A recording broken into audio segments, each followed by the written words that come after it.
अधिकार है कि उस व्रत के फल में क्या मांगे, 7 वचन मांगती है।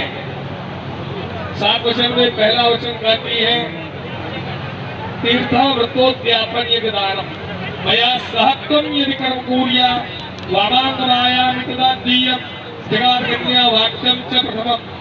पहले वचन में कहती है, जिन माता पिता ने पाला पोसा छोटे से बड़ा किया, उनको छोड़ करके आपके साथ चल रही हो, कहीं तीर्थ स्थल पे जाते हो साथ में लेकर, घर में यज्ञ करते हो, व्रत करते हो, साथ में लेकर चलना, तभी आपके ये नामांकित होंगे। वचन हो रहे हैं, वचन में साक्षी रखना बड़ा जरूरी है। तो पहले वचन में साक्षी है भगवान विष्णु, जो आपको लकड़ी का दिख रहा है, इसको स्तंभ कहते हैं, ये विष्णु स्वरूप होता है।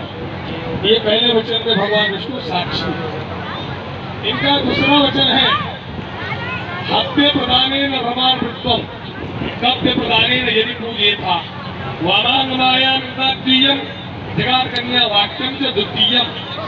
दूसरे वचन में कहती है कव्यदान और हव्यदान।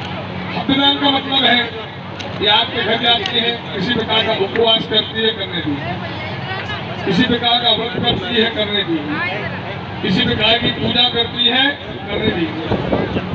हमारे जैसे पंडित जी आया दक्षिणा दे तो देने दीजिए। हाँ, आगे वहां भी किंतु कव्यदान होता है, गृहस्थ में पितृ कार्य भी करना पड़ता है, देव कार्य पितृ कार्य दोनों कार्य करने पड़ता है। लेकिन इन दोनों कार्यों में स्त्री का साथ रहना भी आवश्यक होता है, क्योंकि बिना पत्नी कथम धर्म, बिना पत्नी के पुरुष कोई धर्म नहीं कर सकता। अभी अयोध्या में राम मंदिर हुआ, मंदिर में मूर्ति बैठाई गई है ना, लेकिन मूर्ति बैठाया किसने? सब कहेंगे मोदी, लेकिन मोदी जी ने नहीं बैठी। मिश्रा फैमिली थी, वहां उन्होंने अनुष्ठान किया, यज्ञ करता वो थे, दोनों पति पत्नी थे, उन्होंने स्थापित किया। क्योंकि जब कोई यज्ञ करना पड़ेगा, जीवन में अनुष्ठान करना पड़ेगा, बिना पत्नी के आप नहीं कर सकते हो, इसलिए पत्नी का रहना अति आवश्यक है। इसलिए दूसरे वचन में साक्षी रखनी है, वृंदावन में है भगवान सूर्य नारायण साक्षी। इनका यहाँ तीसरा वचन है, कुटुंब रक्षा भरणे नित्वम पूर्या पशुराम परिपालनम च वामांगमायाम द्वितीयम जगाकन्या वाक्यम च तृतीयम। तीसरे वचन में आपसे कहती है, कुटुंब रक्षा भरणे नित्वम। अब आपका एक कुटुंब बन रहा है, परिवार बन रहा है, 4 आश्रम है, गृहस्थ वानप्रस्थ सन्यासी ब्रह्मचर्य। अब आप गृहस्थ आश्रम में प्रवेश करने जा रहे हैं, तो गृहस्थ में जो भी कमियां होती है, अन्न की, वस्त्र की, आभूषण की, आज से आपको लाकर परिपूर्ण करना है। परिवार में जो भी कमी होगी, जो भी कमी रहेगी, उसको आपको ही परिपूर्ण करना है। वैसे ही परिवार में सुख भी आता है, दुख भी आता है, दोनों में समान रूप से चलना है। ऐसा नहीं कि दुख पड़ जाए इनको ले जाए, क्या छोड़ा, सुख पड़े फिर ले आए, ये काम नहीं। परिवार में सुख दुख आते रहेंगे, लेकिन चलना पड़ेगा साथ। इसी प्रकार तीसरे वचन में साक्षी रखती है, 3 लोक पृथ्वी पाताल स्वर्ग, ये तीनों लोक साक्षी। इनका चौथा वचन है, आये वै धनाधिकम च पृष्ठा गृह चित्तम च विद्या वामांगमायाम द्वितीयम जगाकन्या वाक्यम च चतुर्थम। आय कहते हैं लेना, वे कहते हैं देना। आज तक आपने कोई सामान खरीदा, लाया, किसी ने पूछा नहीं क्यों लाए, किस लिए लाए, किसके लिए लाए, पूछा किसी ने? लेकिन आज से जो भी सामान लाओ उसका बिल लेते हैं, क्योंकि महिलाएं कौन होती है? घर की गृहमंत्री। शायद आप किसी प्रकार का व्यर्थ खर्च करें, उस पर रोक लगाए, स्वाभाविक बात है, लगाना चाहिए। बताने का मतलब यह है कि आपकी जो भी कमाई हो उसकी जानकारी इनको रहना चाहिए। हर पत्नी को पति की कमाई की जानकारी रहना चाहिए कि हमारी पति की आमदनी कितनी है। क्यों? क्योंकि आपके कमाई के अनुसार खर्च को निर्धारित करती है कि हमको खर्च कितना करना है, बचत कितनी करनी। इसलिए हर महिला को जानकारी रहना चाहिए। इसीलिए कल से मोबाइल का, फोन पे का पासवर्ड बता दीजिए। कन्या चौथे वचन में साक्षी रखती है, 4 वेद ऋग्वेद, यजुर्वेद, सामवेद, अथर्ववेद। इनका 5वां वचन है, देवालया राम तडाक कूप वापी विद्या यदि पूजित वामांग माया दीयम जगार कन्या वाक्यम च पंचमम। देवालय अर्थात कहीं देवालय बनवाना हो, मकान लेना हो, फ्लैट लेना हो, खेती लेना हो, जमीन लेना हो, किसी प्रकार का नया निवास निर्माण करना हो, तो आज से आपको इनकी भी सलाह लेनी है, इनसे भी परामर्श करना है। सलाह का मतलब परामर्श, क्योंकि बिना परामर्श के गृहस्थी नहीं चलती। इसलिए विचारों का आदान प्रदान करना चाहिए। कहीं आप गलत हो रहे हो, शायद ही बताएं कि आप गलत हो दिशा में चल रहे हो। इसलिए विचारों के आदान प्रदान से ही गृहस्थी चलती है। ये आपके यहाँ पर आ रही है, आपके यहाँ के रीति रिवाज न जानती है, आपके यहाँ की सभ्यता संस्कृति से अवगत न हो, तो ये आपका कर्तव्य बनता है आपके यहाँ जाए तो हर चीज़ों से आप अवगत कराए, हर चीज़ों को बताए। 4 लोग उसमें डांटे नहीं, अकेले मिलाए, समझाए, बुझाए। ये सब काम आपसे आपको करना है। 5वें वचन में साक्षी रखती है पंच लोग जितने बैठे हैं। लेकिन दूल्हे राजा ने कहा कि पंडित जी 5 लोग शादी हो जाएंगी, अपने घर को चले जाएंगे, हमारे गृहस्थी में थोड़ी आएंगे। ये बात भी सही है। इसलिए पंचभूतों को साक्षी रखा गया। शीत जल पावक गगन समीरा, पृथ्वी भूमि आकाश वायु जल, जिससे बना हम लोगों का पंचभौतिक शरीर। आप दोनों यहाँ स्वयं साक्षी, क्योंकि हर क्षण यहाँ से कोई आपके पास थोड़ी उपस्थित होता है। देशांतरे व अस्पुरांतरे यदि क्रय विक्रयात्मक वामांग माया तथा दीयम जगार कन्या वाक्यम च षष्टमम। देशांतरे व अस्पुरांतरे, देश में रहो परदेश में रहो, कहीं भी रहे हो, कैसे हो, किस परिस्थिति में हो, उसको आपको बताना। अगर घर से आप बिना सूचना दिए बिना बताए चले जाते तो घर के व्यक्ति क्या होते हैं, चिंतित होते हैं। इसलिए कहीं जाते हो तो उस बातों को सूचना दे के जाए ताकि चिंता का कारण न बने। इसी प्रकार ये इनके यहाँ से कोई आता है आपके, उनको सम्मानित करिए, अपमानित मत करिए। उसी के सम्मान में इनका सम्मान है ना। उसी प्रकार 6वें वचन में ये साक्षी रखती है षष्ठ ऋतु।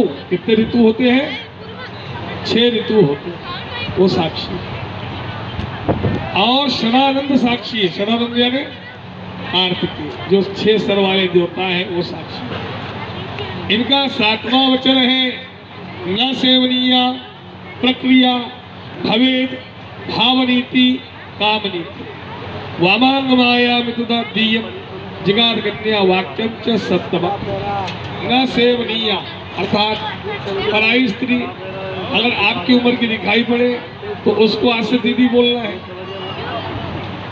अपने से बड़ी दिख जाए माता जी बोलना है, अपने से छोटी दिखे तो बिटिया रानी बोलना है। आज से जो कुछ फीलिंग लाना है इनको देख के लाना है।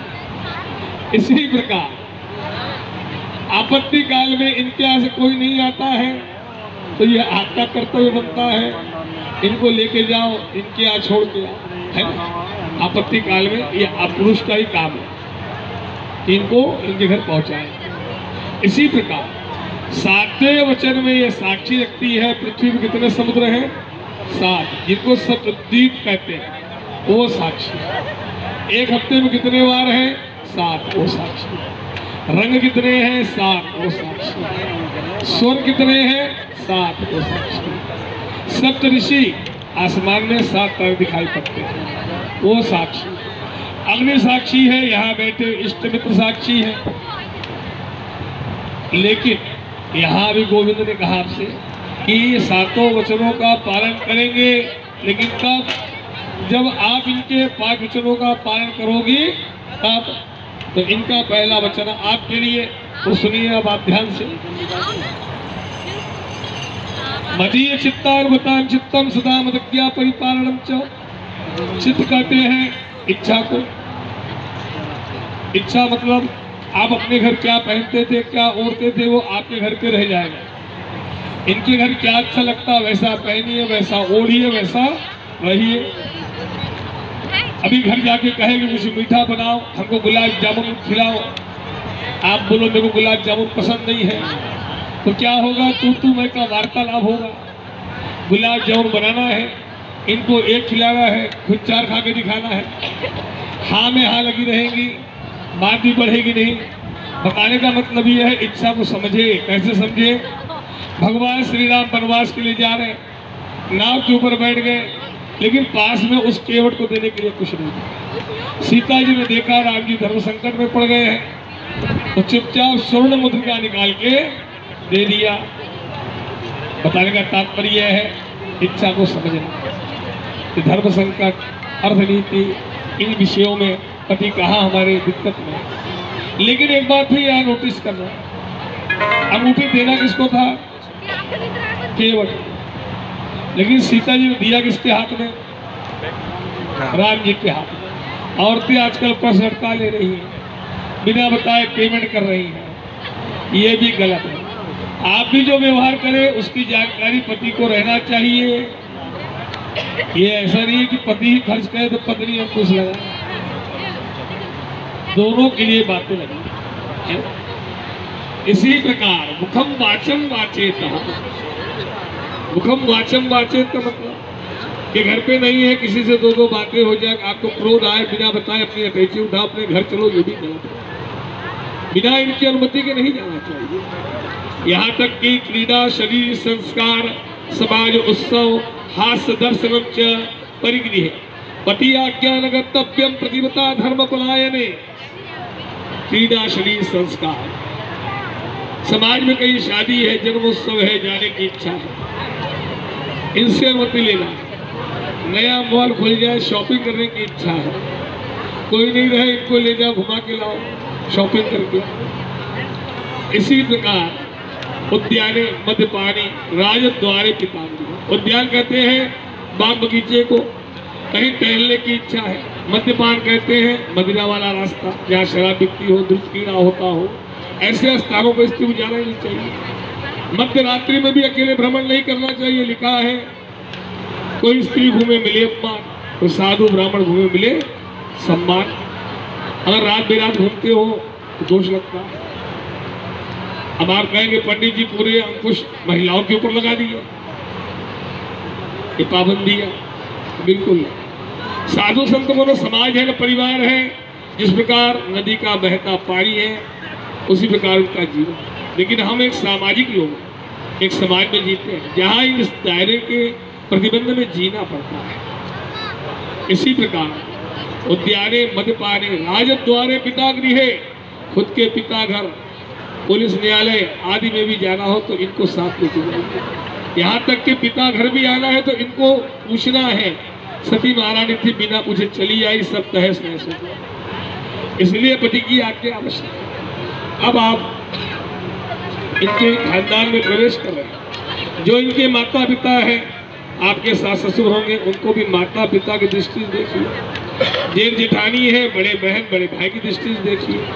यदि इस प्रकार आप इनके 5 वचनों का पालन करोगी, 7 वचनों का वो भी करेंगे। स्वीकार है आपको? उधर देख के स्वीकार कहें। आपको स्वीकार है? चलो सुनाई पड़ा उनका, आपको सुनाई पड़ा इनका। चलो मियाँ बीवी राजी क्या करेंगे? पंडित जी खड़े हो जाए। सातवीं भावर कन्यादान करने वाले कन्या के माता पिता न देखें